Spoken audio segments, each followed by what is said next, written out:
Hello friend, इस lecture में हम सबसे पहला टॉपिक का स्टार्ट करते हैं जिसका नाम है लॉकस ऑफ जेड। जेड का लॉकस। तो पहला एग्जांपल लिया, अगर हमारे पास modulus of z equal to a है तो हम जानते हैं जेड क्या होता है, एक्स प्लस आयोटा वाई। एक कॉम्प्लेक्स नंबर है, मॉडुलस ऑफ जेड हम निकालना जानते हैं क्या होता है, वो under root x square plus y square. तो दोनों स्क्वायर किया तो modulus of Z square equal to a square.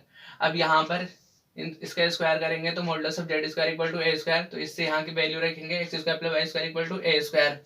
तो ये जो इक्वेशन आई है हमारे पास x square plus y square equal to a square, ये क्या है, एक सर्किल है जिसका सेंटर ओ 0,0 और रेडियस ए है। तो ये हमारा एक सर्किल होगा जिसका सेंटर 0,0 और radius a. Now second example देखते हैं, modulus of z less than equal to a. तो दोनों स्क्वायर करेंगे तो modulus of Z square less than equal to a square, और हम जानते हैं मॉडुलस ऑफ जेड स्क्वायर क्या है, x square plus y square. तो इसका मतलब x square plus y square less than equal to a square. तो ये भी एक सर्किल है जिसका सेंटर 0,0 रेडियस ए है, लेकिन ये सर्किल है कैसा, ये लेस देन इक्वल टू ए। क्या लाइन है, less than equal to a. तो उन सारे पॉइंट का कलेक्शन होगा जो या तो इसके अंदर होंगे या फिर इसकी बाउंड्री पर होंगे। तो ये बाउंड्री है, इस पर जितने भी पॉइंट होंगे उन सबका कलेक्शन, और इसके अंदर जितने भी पॉइंट होंगे उन सबका कलेक्शन। बाहर के पॉइंट नहीं आएंगे इसमें। तो ये इसका डायग्राम हो जाएगा। Modulus of z greater than equal to a, तो ये क्या हुआ, x square plus y square greater than equal to a square. ये भी एक सर्किल है जिसका सेंटर 0,0 रेडियस ए है। तो ये x square plus y square जो है greater than equal to a square, ये ए स्क्वायर से बड़ा है तो रेडियस ए है, ये बाहर सारे पॉइंट बाहर आएंगे। तो उन सारे पॉइंट का कलेक्शन जो कि सर्किल से बाहर है, तो इसके अंदर इनफाइनाइट पॉइंट आ जाएंगे which lies outside the circle. Suppose हमारे पास अगर सर्कल जो है वो modulus of z minus k is equal to a type का है, तो इसको सॉल्व करेंगे। जेड हम जानते हैं क्या है, एक्स प्लस आयोटा वाई। तो modulus of x plus iota y minus k equal to a. तो एक्स और के दोनों रियल हैं, तो x minus k plus iota y मतलब एक्स माइनस के का whole square plus y square equal to a square आ जाएगा। तो ये भी एक सर्किल होगा। कैसा सर्किल होगा, जिसका सेंटर के कोमा 0 यहाँ एक्स माइनस के यहाँ पर होगा, क्योंकि हमारे पास जो सर्किल की इक्वेशन होती है वो एक्स माइनस ए का whole square y minus b का whole square is equal to r square. तब इसका सेंटर ए कोमा बी और रेडियस आर कहलाती है। तो यहाँ पर x माइनस के मीन्स तो के आ जाएगा, और y माइनस 0 मीन्स 0, तो k कोमा 0। तो ऐसा सर्किल जिसका centre k comma 0 radius a। तो ये एक ऐसा सर्किल होगा जिसका सेंटर k कोमा 0 है और रेडियस क्या है, a है। मान लीजिए हमने कुछ एग्जाम्पल लिए हैं। पहला एग्जाम्पल है z plus z conjugate equal to 50। दूसरा है z minus z conjugate equal to 30। तीसरा है imaginary part of Z square is equal to 8। तो ये तीनों चीजें क्या रिप्रेजेंट करती हैं, तो इनको सॉल्व करते हैं वन बाय वन। तो पहला लिया z plus z conjugate equal to 50। हम जानते हैं जेड कोई भी complex number z x plus iota y form का होगा, और इसका conjugate x minus iota y का होगा। बीच में प्लस है तो प्लस लगा दिया। अब माइनस आयोटा वाई से plus iota y cancel, x और एक्स 2x हो जाएगा, बराबर 50 दे रखा है। तो यहाँ से सॉल्व करके x की वैल्यू 25 मिल जाएगी। अब हमने रियल एक्सिस और इमेजिनरी एक्सिस बनाया, तो x इक्वल टू 25, मान लीजिए ये लाइन x इक्वल टू 25 है, तो ये लाइन क्या है, इमेजिनरी एक्सिस के पैरेलल है। तो z plus z conjugate is equal to 50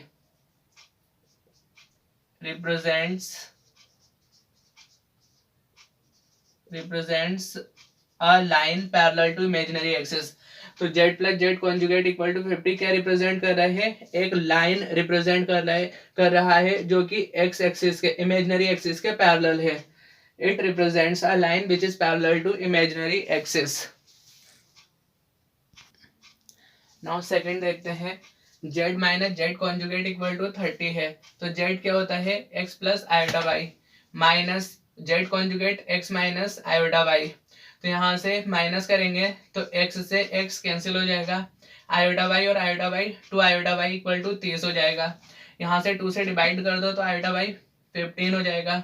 iota से दोनों और मल्टीप्लाई कर दो तो आयोटा स्क्वायर -1 तो माइनस वाई 15 आयोटा, मतलब y equal to minus 15 iota. तो हमारा जो कॉम्प्लेक्स नंबर है z equal to x plus iota y form का होगा। तो x प्लस आयोटा ऐसी वाई की वैल्यू -15 आयोटा।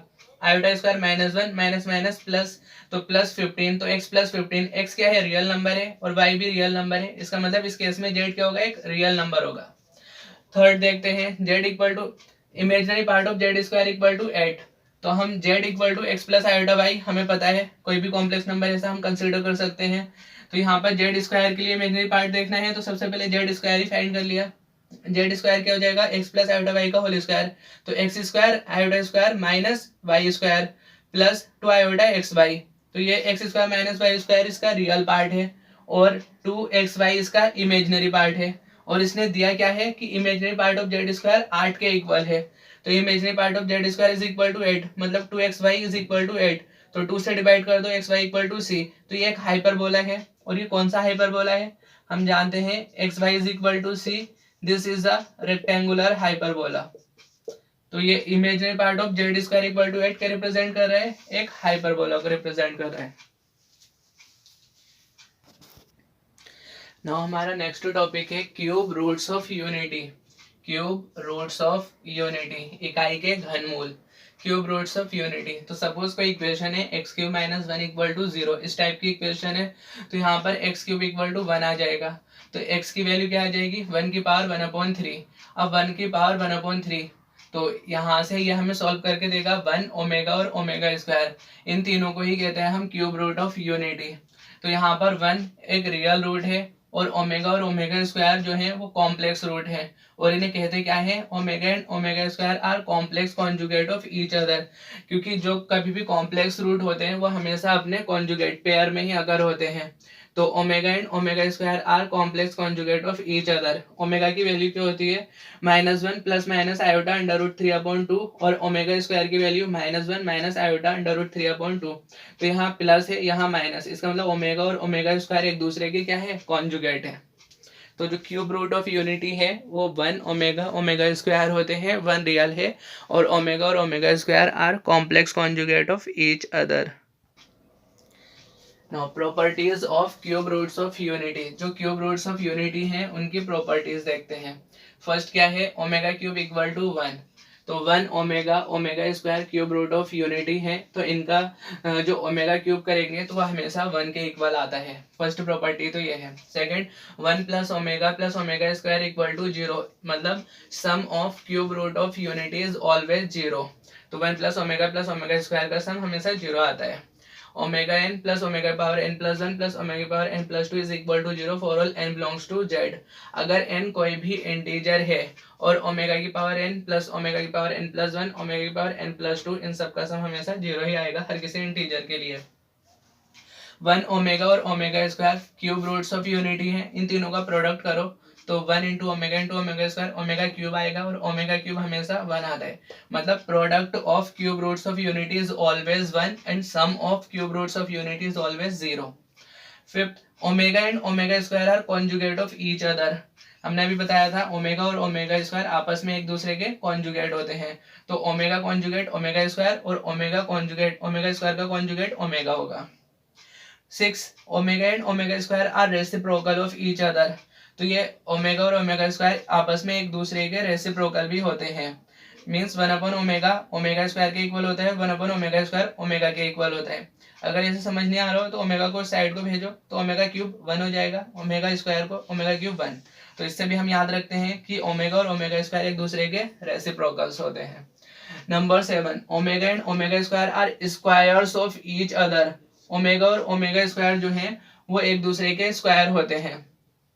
तो ओमेगा, तो ये ओमेगा ओमेगा स्क्वायर का स्क्वायर है, तो ओमेगा का होल स्क्वायर हम ओमेगा स्क्वायर लिख सकते हैं, इसका मतलब ओमेगा जो है ओमेगा स्क्वायर का स्क्वायर है, और ओमेगा स्क्वायर का स्क्वायर करेंगे तो ओमेगा की पावर 4 आएगा, क्या मिलेगा ओमेगा की पावर 4। इसको हम ऐसे लिख सकते हैं omega cube into omega cube 1 into omega which is equal to omega, तो मतलब ओमेगा स्क्वायर जो है ओमेगा का स्क्वायर है, तो ओमेगा और ओमेगा स्क्वायर आपस में एक दूसरे के स्क्वायर होते हैं। 8 1 प्लस ओमेगा की पावर n प्लस ओमेगा की power 2n is equal to 3 if n equal to 3 k, 0 if n not equal to 3 k. अगर हमारे पास n 3 के है तो 1 प्लस ओमेगा की पावर n प्लस ओमेगा की पावर 2n ये हमेशा 3 होगा, और n 3 के नहीं है तो ये 0 होगा। k कहाँ से आएगा, k एक इंटीजर होगा।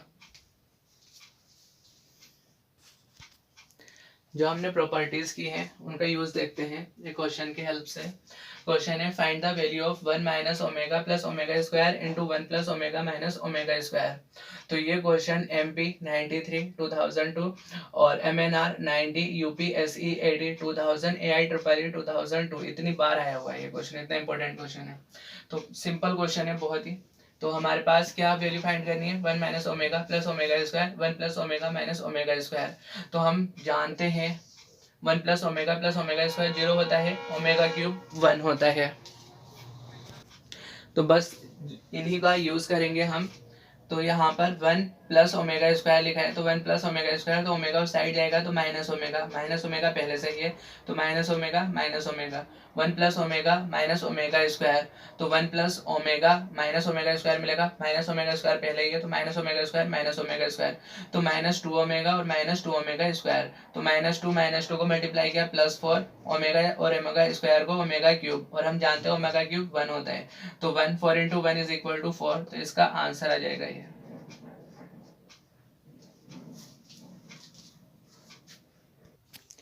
Now fourth roots of unity.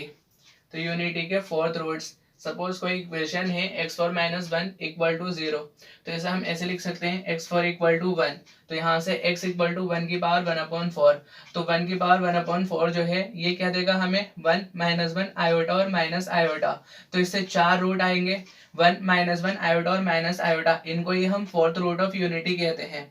तो इन्हें हम सिंपली ऐसे भी लिख सकते हैं plus minus 1 comma plus minus iota, these are fourth roots of unity.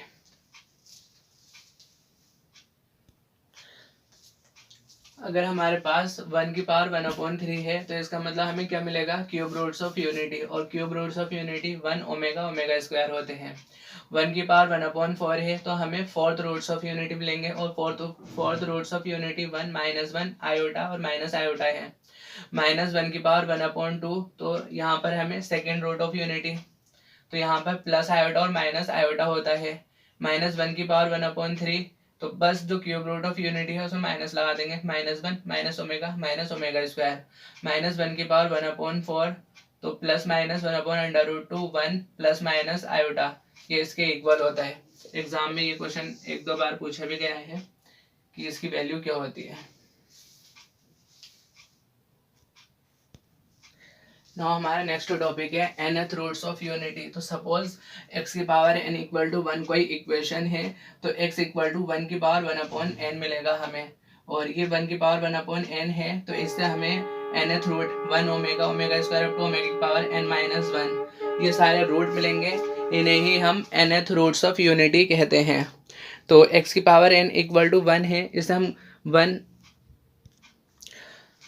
nth root of unity आते कैसे हैं, देखो मान लीजिए कोई भी इक्वेशन है x की पावर n इक्वल टू 1 इस टाइप की है, तो इस 1 को हम कैसे लिख सकते हैं, cos 0 plus iota sin 0, sin 0 तो 0 होता है, तो ये वाला पार्ट 0, cos 0 1, तो 1 ही हो जाएगा, तो cos 0 प्लस आयोटा sin 0।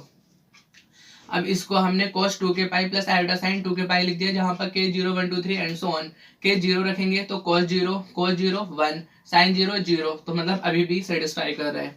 तो x इक्वल टू x की पावर n चल रहा था यहाँ तक, ठीक है, हमें चाहिए वैल्यू x की, तो x लिखा तो n 1/n हो जाएगी यहाँ पर पावर, तो cos 2 के पाई प्लस आयोटा sin 2 के पाई पावर 1/n यहाँ पर डी मोएबर थ्योरम लगा देंगे, तो cos 2 के पाई upon n plus iota sin 2 के पाई अपॉन n, तो इसको हम आयलर्स फॉर्मूला से e की पावर आयोटा 2 के पाई अपॉन n लिख देंगे, क्योंकि e की power iota theta cos theta plus iota sin theta होता है, तो e की पावर आयोटा थीटा की जगह इतना बड़ा ये है, तो cos theta plus iota sin theta, यहाँ पर k 0 1 2 3 एंड सो ऑन, कहाँ तक जाएगा n माइनस 1 तक, n तक नहीं जाएगा, n से एक कम ही होगा। अब k इक्वल टू 0, तो k इक्वल टू 0, तो x इक्वल टू क्या मिलेगा, e की पावर आयोटा इंटू 0, और e की पावर 0 1 होता है। k इक्वल टू 1, तो k इक्वल टू 1 रखा तो e की power iota 2 pi upon n, तो e की power iota 2 pi upon n, इसे ओमेगा कहते हैं। k इक्वल टू 2 रखा, k इक्वल टू 2 रखेंगे तो x क्या मिलेगा, तो 2 2 जा 4 4 पाई अपॉन n, तो x इक्वल टू e की power iota 4 pi upon n, इसे ओमेगा स्क्वायर कहेंगे। k इक्वल टू 3 रखेंगे तो k इक्वल टू 3 रखेंगे तो e की पावर आयोटा 3 दूनी 6 6 पाई अपॉन n, ये ओमेगा क्यूब हो गया। देखो ओमेगा किस कैसे, ये ओमेगा है, ओमेगा स्क्वायर करेंगे तो 2 दूनी 4 तो 4 मिला, ओमेगा क्यूब करेंगे 3 दूनी 6 तो 6 पाई अपॉन n, मतलब ओमेगा लिया तो ये ओमेगा स्क्वायर से आ रहा है ओमेगा क्यूब। लास्ट में k कहाँ तक जा रहा है n-1 तक, तो k इक्वल टू n-1 रखा तो x इक्वल टू की पावर आयोटा 2 पाई n-1 अपॉन n हो गया।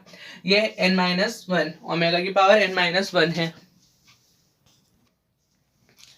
नाउ प्रॉपर्टीज देख लेते हैं nth रूट ऑफ यूनिटी की। तो आपने देखा यहाँ पर 1 omega, omega square, omega cube up to omega की पावर n-1, ये सब क्या कहलाते हैं nth रूट्स ऑफ यूनिटी, जहां पर ओमेगा क्या था e की power iota 2 pi upon n। अब सम ऑफ nth रूट, हमने क्यूब रूट ऑफ यूनिटी पढ़ा था, तो 1 omega, omega square cube root of unity थे, तो इनके लिए सम फाइंड किया था तो 1 प्लस ओमेगा स्क्वायर 0 आ रहा था। तो यहाँ पर sum of nth root of unity वो भी 0 होता है। तो nth रूट ऑफ यूनिटी की बात करें तो n-1 एक कम जा रहा था, तो यहाँ पर क्यूब रूट ऑफ यूनिटी 3 की बात चल रही थी, तो 1 ओमेगा स्क्वायर तो 2 तक ही था, यहाँ पे nth में n-1, तो sum of nth roots of unity is always 0, तो 1 plus omega square up to omega की power n-1 is equal to 0। और हमें पता था क्यूब रूट ऑफ यूनिटी में ओमेगा क्यूब 1 आ रहा था, तो nth रूट ऑफ यूनिटी में ओमेगा की पावर n 1 आएगा हमेशा। अब देखो दो इंपॉर्टेंट रिजल्ट आते हैं यहाँ से, तो ये क्या था ओमेगा e की power iota 2 pi upon n, तो e की power iota 2 pi upon n इसको हम कैसे लिख सकते हैं cos 2 pi upon n plus iota sine 2 pi upon n, ठीक है। फिर नेक्स्ट होगा ओमेगा स्क्वायर, तो उसको कैसे लिखेंगे cos 4 pi upon n plus iota sine 4 pi upon n, इस तरह से लास्ट तक जाएगा। तो यहाँ पर 1 से लेकर के ओमेगा n-1 है, तो 1 भी ऐड हो जाएगा इसमें। तो यहाँ पर देखो रियल और इमेजिनरी पार्ट को इक्वेट करेंगे तो 1 plus cos 2 pi upon n, 1 plus cos 2 pi upon n plus cos 4 pi upon n plus cos 4 pi upon n up to कहाँ तक जाएगा n-1, तो cos 2 time n-1 pi upon n, ये 0 हो जाएगा। इमेजिनरी वालों को इक्वेट करेंगे तो sine 2 pi upon n plus sine 4 pi upon n up to sine 2 time n-1 pi upon n equal to 0। क्यों हमने ये वाली जो फोर्थ और फिफ्थ है ये सेकंड से आया है। 1 प्लस ओमेगा क्या था कोस 2 pi upon n plus iota sine 2 pi upon n, तो इक्वल टू 0 है, इक्वल टू 0 को हमने लिखा है 0 प्लस 0 आयोटा, दोनों रियल और इमेजिनरी पार्ट इक्वेट किए तो यहाँ से ये दोनों चीजें मिली। 1 plus cos 2 pi upon n plus cos 4 pi upon n up to cos 2 time n-1 pi upon n, this is equal to 0। और इमेजिनरी से मिला sine 2 pi upon n plus sine 4 pi upon n up to sine 2 time n-1 pi upon n is equal to 0। तो कोई भी equation है जिसके root क्या है nth रूट ऑफ यूनिटी है, तो z minus omega square z minus omega cube up to z minus omega power n-1, ये हमेशा n के इक्वल होता है। नाउ इसे एक एग्जांपल लेकर के क्लियर करते हैं। क्वेश्चन है हमारा if 1 omega square up to omega की power n-1 are nth roots of unity then 7 minus omega square up to 7 minus omega की power n-1 is equal to option 1 7 की पावर n प्लस 1 अपॉन 5, 2 7 की power n plus 1 upon 6, 3 7 की power n minus 1 upon 6, 4 7 की power n minus 1 upon 5। मतलब 1 omega square up to omega की power n minus 1 क्या है nth root of unity है। तब हमें 7 minus omega into 7 minus omega square up to 7 minus omega की पावर n माइनस 1 इसकी वैल्यू बतानी है कि क्या होगी। तो हम जानते हैं यहाँ पर हमारे पास नाम क्या है nth रूट ऑफ यूनिटी, तो बिल्कुल बेसिक से स्टार्ट करेंगे। nth रूट ऑफ यूनिटी के लिए कंडीशन x की पावर n इक्वल टू 1, तो इसको इस साइड लेकर क्या है x की पावर माइनस 1 इक्वल टू 0, ठीक है। x की पावर माइनस 1 इक्वल टू, तो x की पावर n है, nth रूट ऑफ यूनिटी है, तो कितने होंगे 1 ओमेगा स्क्वायर अप टू कहाँ तक n-1 तक, एक कम तक। तो x की पावर n-1 इसको हम ऐसे लिख सकते हैं x-1 पहला रूट आ गया, x माइनस ओमेगा दूसरा आ गया, x minus omega square up to x minus omega की पावर n-1 हो गया। अब क्या किया x-1 से हमने इसको डिवाइड कर दिया, बाकी ये ऐसे ही रहा, ठीक है। अब हमने किया हमें x minus omega square up to x minus omega की पावर n-1 इसी से रिलेटेड है 7 माइनस ओमेगा स्क्वायर, मतलब x की जगह 7 रखेंगे तो हमें ये वैल्यू मिल जाएगी। तो put x equal to 7 in this equation we get x की जगह 7 तो 7 minus omega, 7 minus omega square up to 7 minus omega की power n minus 1, this is equal to x की जगह 7 रखा तो 7 की पावर n माइनस 1 अपन 7 माइनस 1, 7 माइनस 1 6, तो x 7 की पावर n माइनस 1, 7 की power n minus 1 upon 6, third option correct हो जाएगा, बाकी सारे ऑप्शन इनकरेक्ट होंगे।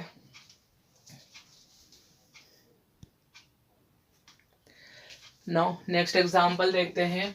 81 की पावर 1/4 और -27 की पावर 1/3, ये बताना है कि क्या होगा। तो फर्स्ट 81 की पावर 1/4, तो 3 की पावर 4 लिख सकते हैं, सिर्फ 3 या 9 या 27 या 81। तो यहाँ पर इसको इससे काटना मत, कक्षा 9 की बात नहीं चल रही है, आप 11-12 भी पास कर चुके हो, इसका मतलब इससे थोड़ा आगे सोचना पड़ेगा। तो 3 की पावर 1/4 से 3 तो ऐसे ही रहा, 1 की पावर 1/4, और हम जानते हैं 1 की पावर 1/4 क्या है, फोर्थ रूट्स ऑफ यूनिटी, और फोर्थ रूट्स ऑफ यूनिटी क्या होते हैं, 1 माइनस 1 आयोटा माइनस आयोटा, बस 3 से मल्टीप्लाई कर दो सबको, 3 माइनस 3 आयोटा माइनस 3 आयोटा, यही इसका आंसर हो जाएगा। सेकेंड देखो, -27 की पावर 1/3, तो -27 को 3 का क्यूब लिख सकते हैं, तो इससे इसको काटना नहीं है, 3 तो बाहर आ गया, -1 की पावर 1/3, तो -1 की पावर 1/3 -1 माइनस ओमेगा स्क्वायर, फिर 3 से इसको मल्टीप्लाई कर दिया सबको, -3 ओमेगा -3 ओमेगा स्क्वायर, तो ये इसका आंसर हो जाएगा। इस तरह से सॉल्व करते हैं इस टाइप के क्वेश्चंस को।